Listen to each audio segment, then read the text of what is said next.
NATO সম্মেলনে যোগ দিতে তুরস্কে পৌঁছেই এক চমকপ্রদ কূটনীতিক বার্তা দিলেন মার্কিন প্রেসিডেন্ট ডোনাল্ড ট্রাম্প। ইতালির প্রধানমন্ত্রী জর্জিয়া মেলোনির সঙ্গে গত মাসের তিক্ত বিরোধ ও সামাজিক যোগাযোগ মাধ্যমের যুদ্ধ ভুলে যাওয়ার ইঙ্গিত দিয়েছেন তিনি। মঙ্গলবার তুরস্কের প্রেসিডেন্ট রিসেপ তাইয়েপ এরদোয়ানের সঙ্গে এক যৌথ সংবাদ সম্মেলনে মেলোনির ভূয়সী প্রশংসা করেন তিনি। ট্রাম্প বলেন, আমি মনে করি আসলে তিনি একজন ভালো মানুষ। এর আগে মেলোনির সঙ্গে তার সম্পর্কের বেশ টানাপোড়েন তৈরি হলেও এবার ট্রাম্পের বক্তব্য সেই উত্তেজনা কমার স্পষ্ট আভাস পাওয়া গিয়েছে। গত মাসের শেষ দিকে ট্রাম্প ও মেলোনির মধ্যে এই দ্বন্দ্বের শুরু হয়। ইতালির একটি টেলিভিশন চ্যানেলে দেওয়া সাক্ষাৎকারে ট্রাম্প দাবি করেছিলেন জি7 সম্মেলনে মেলোনি নাকি তার সঙ্গে একটি ছবি তোলার জন্য বিশেষভাবে অনুরোধ করেছিলেন।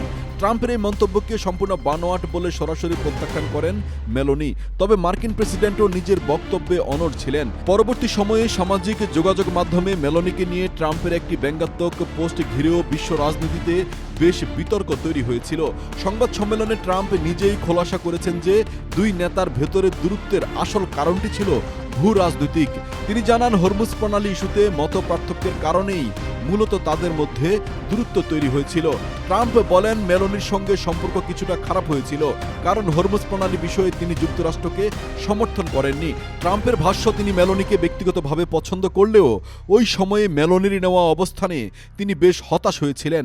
আসলে ইরান ইস্যুতে যুক্তরাষ্ট্র ইসরায়েলের কঠোর অবস্থানের সঙ্গে ইতালি সহ ইউরোপের অনেক দেশেরই মত পার্থক্য রয়েছে। বিশেষ করে মধ্যপ্রাচ্যে নতুন কোনো সামরিক সংঘাতের বিষয়ে ইউরোপীয় দেশগুলো বরাবরই বেশ সতর্ক অবস্থানে রয়েছে। এদিকে ন্যাটো দেশগুলোর সামরিক বাজেট নিয়ে দীর্ঘদিন ধরেই অসন্তোষ প্রকাশ করে আসছেন ট্রাম্প। তবে জানা গেছে, এবার ট্রাম্পের দেওয়া ক্রমাগত চাপের মুখে জোটের সদস্য দেশগুলো তাদের প্রতিরক্ষা খাতে ব্যয় বাড়ানোর বিশেষ উদ্যোগ নিয়েছে।